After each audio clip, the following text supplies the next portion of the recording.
How has he grown this season for you guys in goal? Well, it was a difficult situation for Stefan coming in because he'd been had some injuries and was a backup goalkeeper at the end at Toronto, and it takes you a while to regain your confidence, to get your game feel again. I mean, it's different with goalkeepers there. You can replicate some things at training, but a lot of the things that happen in games you can't replicate. And so you need to get those exposures. And I think he's come along, this season. There's been some errors. Every time he's made an error, he's come back well from it, either in that same game or the next game. And, I think there's a lot of games now we can look back on where he's come up with some good saves and big saves. I mean, the free kick off his chest, and then the second save to bat it away from the player. Those are big saves. Yeah. Was there a moment where you kind of sense him starting to ease in a little bit, or has it just been a process? It's been a process, but I can tell the confidence is growing all the time, and so I'm very happy with how he's come along. It's the reason we made the trade, because we thought the potential was there. We didn't know if it was going to come back again, but we thought it was there, and I think right now it's getting stronger and stronger. You had talked a little about the early start.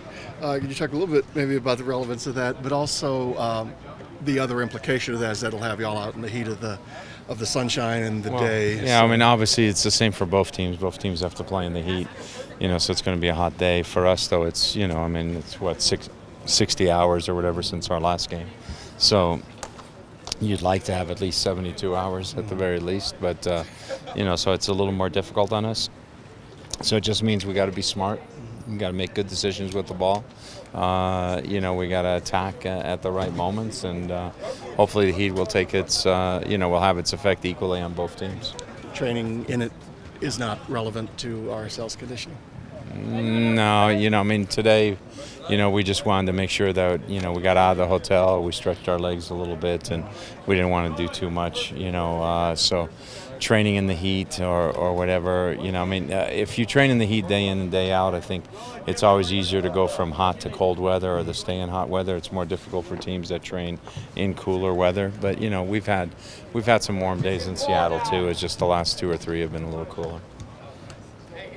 How does the weather, or not the weather, the time, how does it affect the morning? Like what the normal procedure of a day? It's a regular routine. I mean, most players get used to having evening games. When you're in a stretch where you're playing games at night, and you get used to sort of, okay, this is when I get up in the morning. This is when we're on the road. This is when we do a little bit of active stretch, and this is when we have our meal, and you sort of have all day to sort of coast into it. When it's in the morning, it's really quick.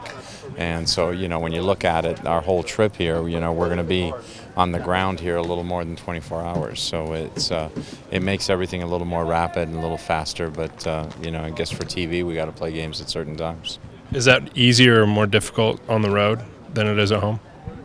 I think it's probably more difficult on the road than it is at home, because I think at home, you're going to have your regular training routine. You're not flying in between. You don't have to travel in between. So that's why I think it's maybe easier at home because the time is not as condensed because the travel isn't in there.